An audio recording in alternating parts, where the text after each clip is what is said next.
So you're going to have to make some graphs on here, on your notes. You don't have to draw them super great.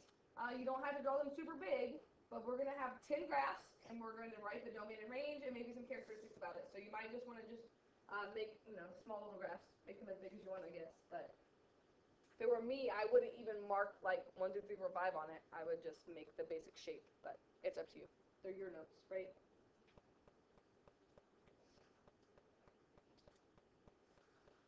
Every linear function is really, well, except for vertical lines maybe, are just a transformation of the identity function.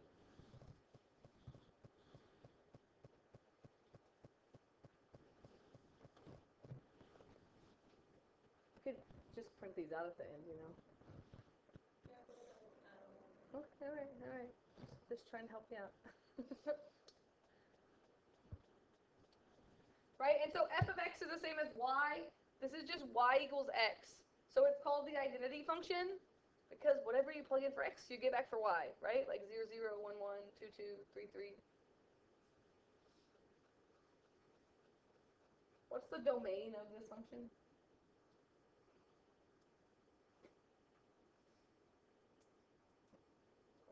All real numbers, right? Every x value.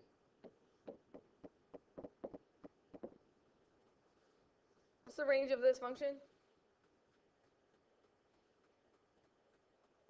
All real numbers.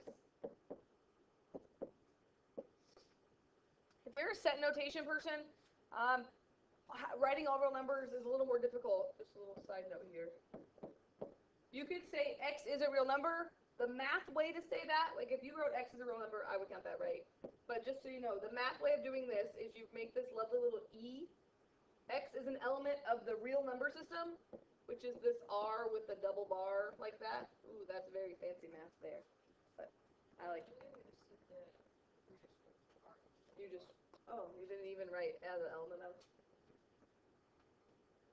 Mr. Allspaw sent me an email this morning that said that he had a dream last night that he was coming to South Platte every morning to tutor students, and then he was driving very fast to get to North Putnam so that he wouldn't be late. And so I replied, I think you miss us. He keeps emailing me a lot. You don't have to write this down, all right? This one's not that interesting. Some of these are interesting. This is the only function that acts on every real number by leaving it alone. Whatever you plug in for x, you get back the same for y. Right? That's not very exciting. All right, moving on. Your book calls this a squaring function. I call this a quadratic function. But you can see why they call it a squaring function because it's x squared.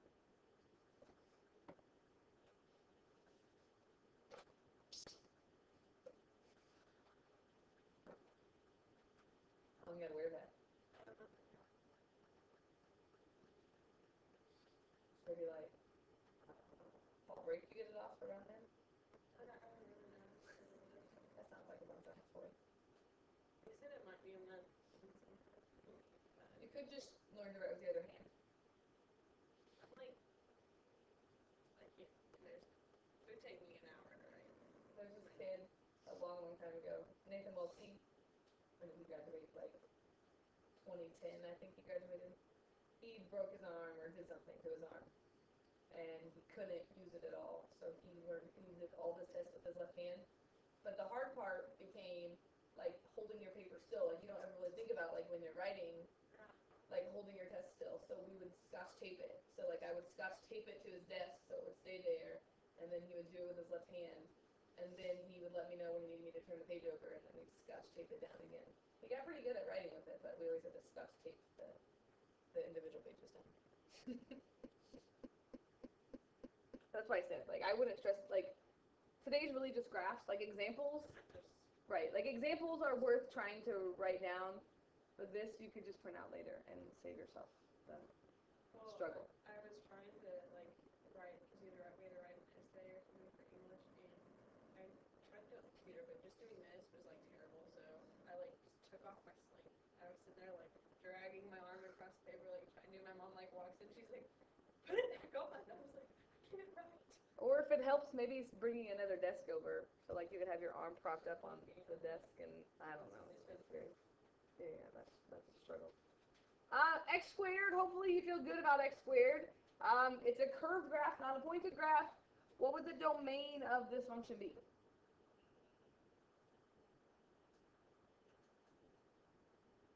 Remember, domain is what X can be. So you always want to think about, is there anything X can't be in this problem? Plug in anything you want for X. Or also look at the graph. It's going to go forever on this side. It's going to go forever on this side. So the domain is all real numbers. Not all functions are all real numbers, but a lot of them that you've learned about in Algebra 2 have a domain of all real numbers. So maybe like a good guess is all real numbers if you don't know. What about the range on this? Is the range all real numbers? Definitely not, because it stops there at 0. So the range for this one would be what? Including 0 to infinity. And definitely the range changes depending on where that graph moves, but the domain of a quadratic will always be all real numbers. What's my interesting fact here? The graph of this function, called a parabola, has a reflection property that is useful in flashlights and satellite dishes. Thank you, math, for giving me satellite TV. You always think you hate math, but you like your satellite. Just saying. There's this book that I have up here that talks about, like, even your shoes. You should be thankful for math, or you wouldn't have your shoes. Think about that. Unless they're handmade shoes. If they're made in, like, a factory, then there's math programming the machines to make your shoes.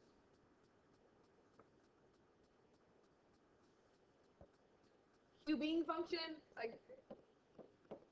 call this the cubic function. Again, same idea. Oh, wait, I want to go back. This is a really good example of what kind of function? Even, odd, or neither. Even functions are symmetric over the y-axis. So this is an even function. What made me think of that is this is a really good example of what kind of function? An odd function, because an odd function is symmetric about the origin. Whatever positive x you put in, you get the negative on the negative side. With the y-axis.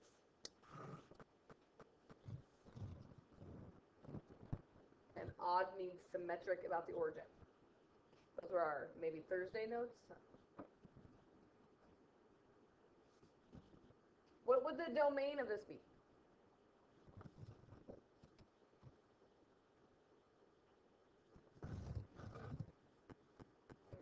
All real numbers. What about the range of this one? All real numbers, because unlike a quadratic, the cubic, one arrow goes up, one arrow goes down.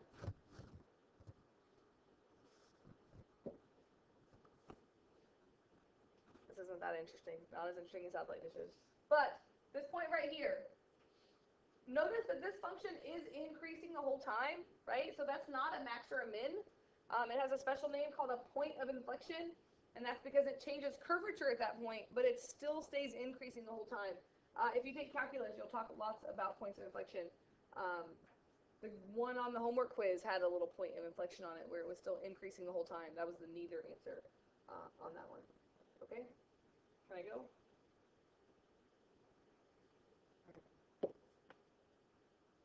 We've also already talked about this.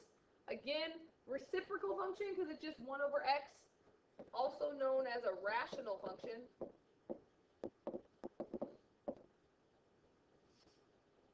Rational is more generic when it's not just 1 over x.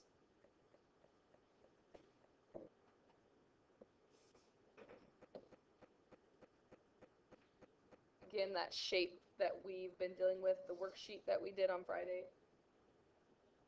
or last night, or this morning, whenever you did it.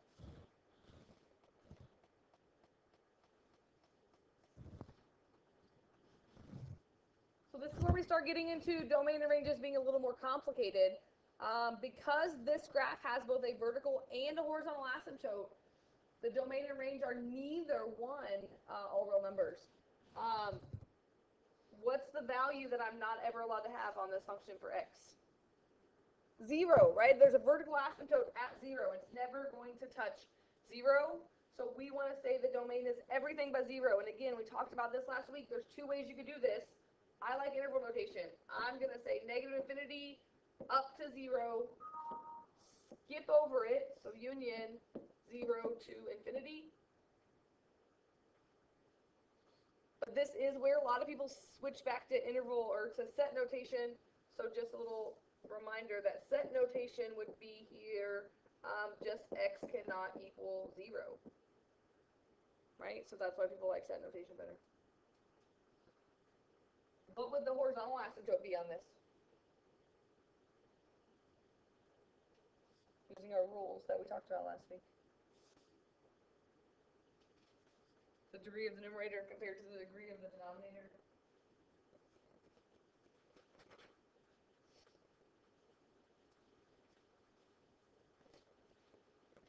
We'll look at the graph. What's the y value that it's never going to touch? Also 0, right? The numerator is less than the denominator, so the horizontal asymptote is y equals 0.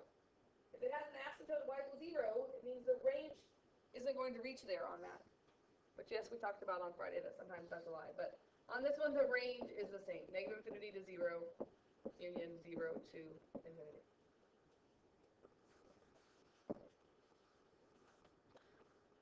Also about satellite dishes. This is called a hyperbola.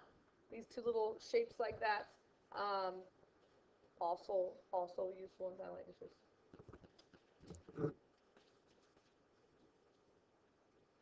How many have we done? 4? Almost halfway there.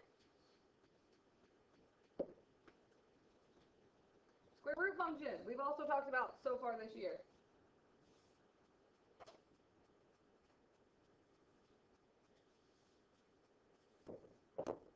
I always define a square root function as half of a parabola on its side. It's not a full parabola on its side because then it's not a function anymore. The domain and range of a square root function is never going to be all real numbers because it stops, right? And that's where the graph, I noticed on the homework quiz, the square root one, a lot of people make a little graph to help them get their answer, and that always works. You can look at the graph and say, where does the x start or stop? Where does the y start or stop? But you can also do it from the equation. You can't have a negative number under your radical. The smallest number you can have is 0. So a really easy way to find your domain is set what's under the radical greater than or equal to 0. Like that's what has to happen for it to not be imaginary. So on this one we can see it starts at 0 and is going to the right. So I believe my domain is just going to be 0 to infinity. I'm never going to be able to plug a negative number in there. And what's my range going to be?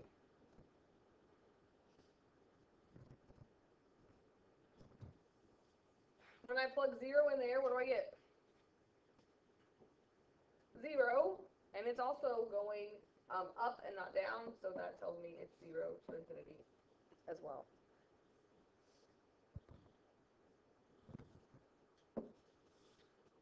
This one's an interesting fact. Put any positive number into your calculator and take the square root, and then take the square root again, then take the square root again, and so on. Eventually, you will always get 1, no matter what number you start with, if you just keep taking the square root of it. I think my calculators now are not as fun of like you can't just keep hitting the square root button, but the old ones you could just keep hitting square root button. And I actually might have to type it in or hit answer or something, and it always just keeps eventually get to 1, and then the square root of 1 is 1, and it never gets any smaller. Exception to that rule. Oh, it says positive number. Yeah, I was going to say if you put 0 in there, that's not going to work.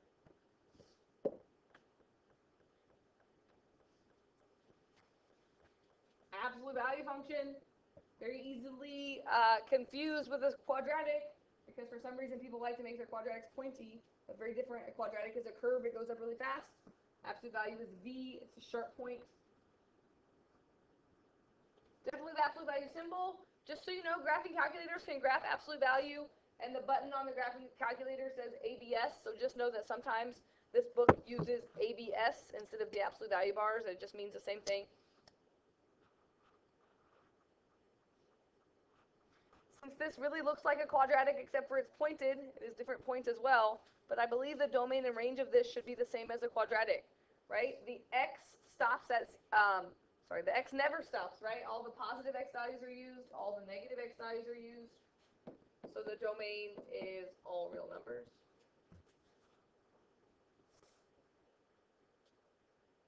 just like the quadratic, the range is going to stop. It has a point where it stops or starts. And on this one, since it's pointing up, just like the quadratic, is 0 to infinity. Because definition of absolute value is it's always positive, so that's why this is what the basic graph looks like.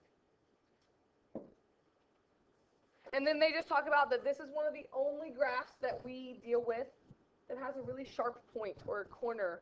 All of our other graphs are smooth curves, and I expect your graphs to be smooth curves for the most part, except for this one.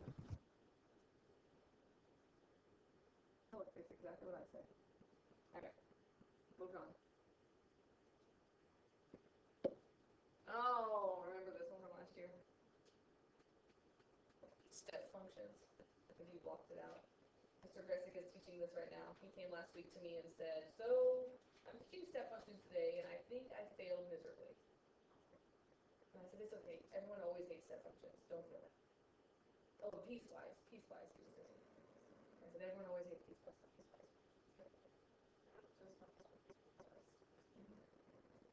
Maybe you skipped step functions last year. Well, piecewise is different than step function. A step function is its own thing. Maybe you didn't do step function. Very exciting. This is a special kind. Okay, so I'm going to call this a step function as well. Not an 8-step function. A step function is a function that looks like stair steps. There's a specific step function here called the greatest integer function.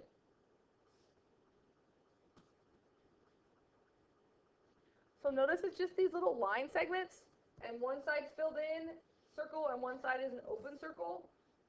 So this is the button again on the calculator. We'll do it. The graphic calculator's INTX. The notation that they use in the textbook is sometimes like this, which is not absolute value. It's just kind of like a bracket and then lines in there. Or sometimes it looks like this, like a double bracket like this. And that's just the symbol that we use for this greatest integer function. Just like absolute value means something, greatest integer means this. So what does that mean? Here's the definition, which is sometimes a little bit confusing. It means whatever number you plug in there, you get back the greatest integer less than or equal to whatever value you plugged in. And we'll plug in some values here, and I'll show you what I mean. And maybe we can write it our own way that's not so confusing.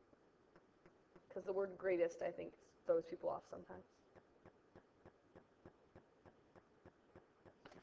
It means if you plug in a number, like a whole number, an integer, that's the number you get back. So notice, like, at 0, there's a point. At 1, there's a point. At 2, there's a point. Right? If you plug in a whole number, you get back the whole number.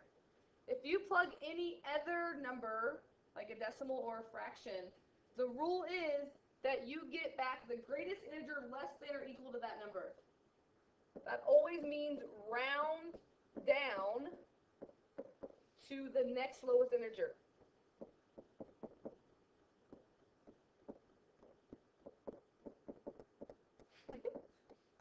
Why does it do that? So weird. So I'm going to show you here. So someone give me a decimal or fraction. 7.2, good choice.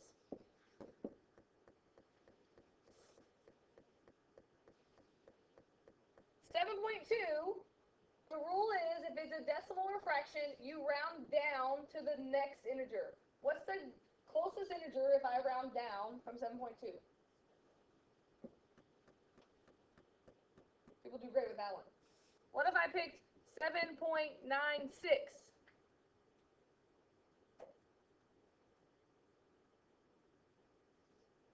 Round down to the next lowest integer.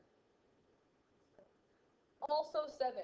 So basically, any number from 7 up to 8, but not including 8, always rounds down. That's where you get these little steps. Oh, too bad I picked 7.2. It's not on my graph. I'm going to change these to, pretend those are 4s, right? If this was 4.2, that would round to 4. 4.96 would round to 4. So if I came up here and I said 4.96, I'm always going to round back down.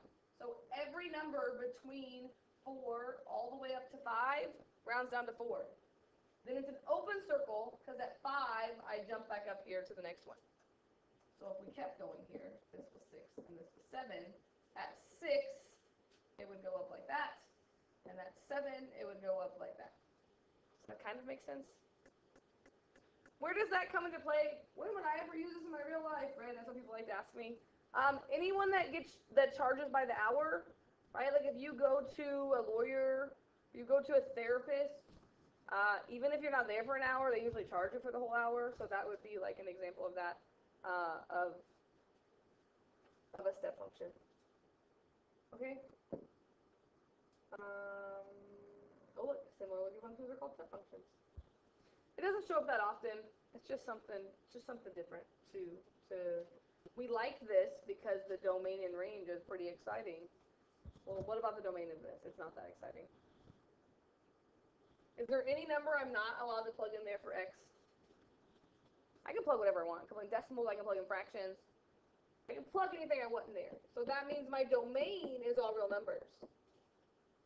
But my range is not all real numbers. What are the only kind of values I'm going to get for my y values? Integers, right? I'm only going to get integers. I'm never going to get a decimal or a fraction out of that. So I need to write that my range is all integers. I don't think I can write that in interval notation. Y is an integer. What's the letter we use for integers? Do you know that? Remember those letters that you use in algebra 2? Real numbers is easy because it's just an R. Q is something. Q is rational. Z is integer. Yeah, you're right. So you could be real fancy here and say, but then you're supposed to put like the little double line on that. But it's okay if you don't. I won't mark it wrong. I never remember. Learn something new today. Besides the satellite dishes. Thank your math teacher for that. Not that I have much to do with satellite dishes. How many are we at? 8? Is that 8? Oh.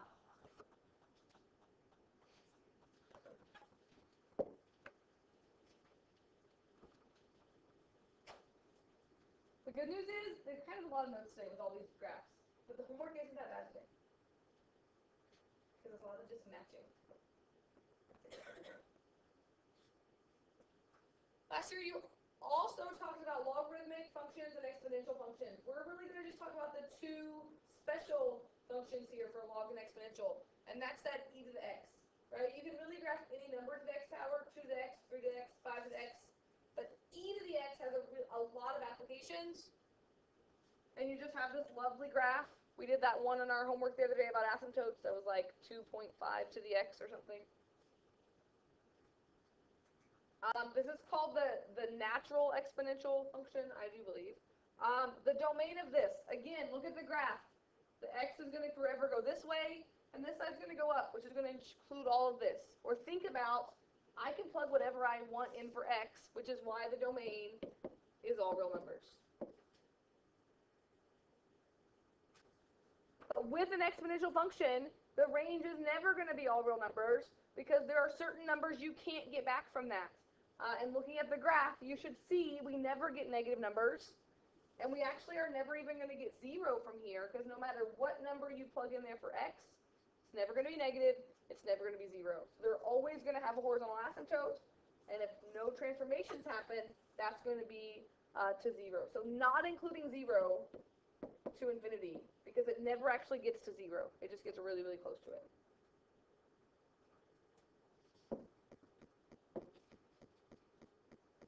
We'll talk about this in chapter 3 again, but remember e is irrational number like pi. Lots of applications with like loans and credit cards and all that stuff. Euler looks like Euler. Euler is the guy. I don't know. I always say that's why we say E because he wanted to have his for his last name, but that's just my made up answer. Okay. And going right along with the exponential function is its inverse is the natural logarithmic function, or ln of x. Maybe you remember from last year. E and ln are inverses of each other. Again, if you don't remember a lot of this, chapter 3 is all about this.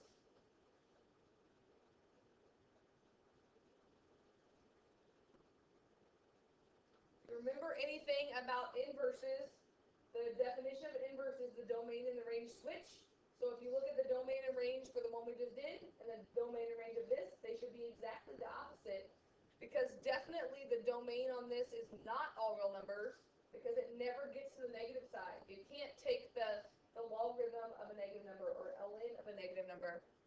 So our domain is now 0 to infinity. But our range, again, this side will go down forever. This side's going to go up very slowly, but it will go up. So our range is switched from the last one. This one's also one of my favorite interesting facts. That this function increases so slowly that if the x-axis and the y-axis were both scaled with unit lengths of 1 inch, you would have to travel 2.5 miles down just to get 12 inches above on the y-axis, that's how slowly this graph goes up when you take ln values. So you don't seem that impressed. Number 9, is that number 9? One more.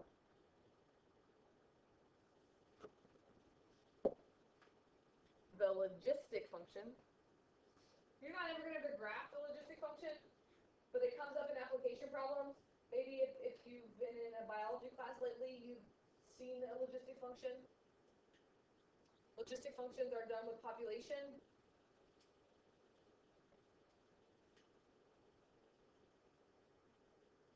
Logistic functions always have like a number on the top, and then on the bottom is like 1 plus e to the negative x. And again, this is very basic. An actual population function is going to be a little more complicated, but it always has an e at the bottom, the negative exponent, and a number on the top and the bottom there. Right, so this is used for population because there's like a low point and a high point, right? So you're never going to get below 0. You can't have a negative population. Remember what that's called up here? Like when you reach that point of like the population can't get any bigger than this. Carrying capacity, right? Biology at work right here. So I'm going to say, in this case, we're graphing this whole thing. The domain is negative infinity to infinity. We could argue the case of if this is real population, how can we have a negative value there? But we're just going to go with it. The range is stuck between these two asymptotes, which on this is from 0 to 1.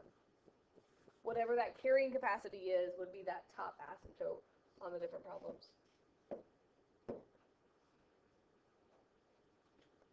Model for many applications in biology and business. Alright, so we will talk about story problems with this. We might even do some awesome algebra solving for x in these problems in chapter 3. But you won't really graph this unless you're using a graphing calculator. Okay? 10 functions. The one thing we didn't talk about today, which we're going to talk about tomorrow, is piecewise functions, taking like 2 or more of these functions and putting them together in one graph. And then also just graphing like transformations of this, which means on your assignment sheet for today, it only has 1 day listed, but we're going to break it up in 2 days. All right, so this is what's on your assignment sheet, but you're going to stop right here today. All right, so you only have to do 1, 2, 3, 5 through 11, 13 through 16, 23, and 24.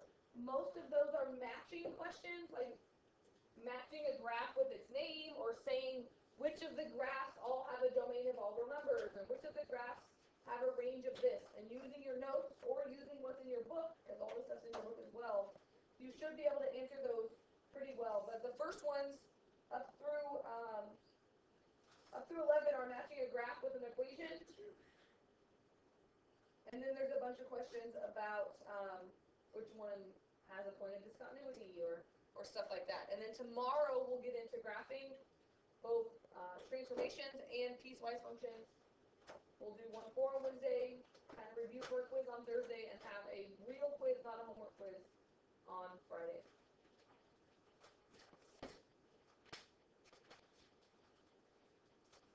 And then probably like end of the next week, we'll be looking at our